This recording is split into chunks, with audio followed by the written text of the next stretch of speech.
白颊黑燕幼鸟从300米悬崖跳下去的这一刻，它的生命就已经不属于自己了。这是它刚刚出生就必须要面对的第一条，也是它能不能活下去必须要经历的残酷生存考验。在没有退路也没有帮助的困境下，白颊黑燕幼鸟也只能放手一搏，把一切都交给了天意。远处的捕食者正在心怀叵测，而只有落地白颊黑燕幼鸟才能拥有活下去的权利。白颊黑燕父母将巢穴建在300米高的悬崖之上，这样的极端做法确实有效规避了捕食者的攻击，但也给刚刚出生的幼鸟们带来了直面残酷大自然的生存挑战。悬崖上除了坚硬的石块，找不到一丝可以果腹的食物，身体里逐渐耗尽的能量让白颊黑燕幼鸟渐渐开始感到饥饿。白颊黑燕妈妈知道，要找到足够的青草，就必须要跳下这高达300米高的悬崖峭壁，然后去往2公里外的河边寻找。此时唯一的生存之道就是逼迫孩子们跳下悬崖。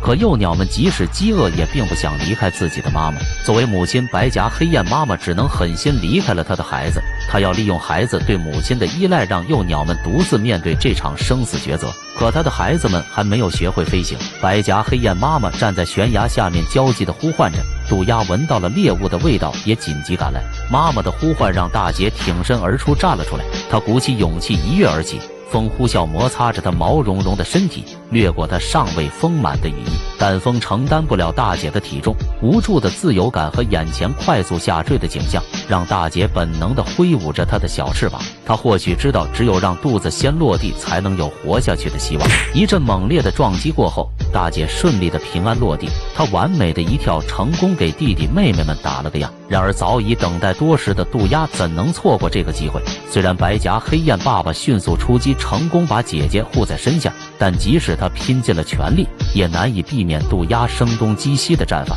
最终只能亲眼看着大姐被渡鸦给叼走了。眼巴巴看着的白颊黑燕妈妈也根本不敢追击，因为幼鸟老二在姐姐的引导下也义无反顾地跳下了悬崖，但他却在刚刚自由落体时就遭遇了数次致命的撞击，最终幼鸟老二在连续的撞击中失去了幼小的生命。此时白颊黑燕夫妻仅存下了这只最小的幼鸟老三。姐姐遗留在岩石上的绒毛让他无惧脚下的万丈深渊，他知道这是姐姐用生命为他留下的宝贵经验。这是一次完美的起跳，让幼鸟老三的身体躲避开了崖壁上一块块坚硬的岩石。他努力掌控自己的身体，尽量控制自己下降的速度，虽然不可避免地撞击在岩石上，但半飞的妈妈也让他努力保持着自己的冷静。转眼幼鸟老三脆弱的翅膀就将他挂在了岩石间的缝隙上，但他并没有因此就放弃自己对活下去的渴望。在他的拼命挣扎下，幸运女神终于眷顾了他，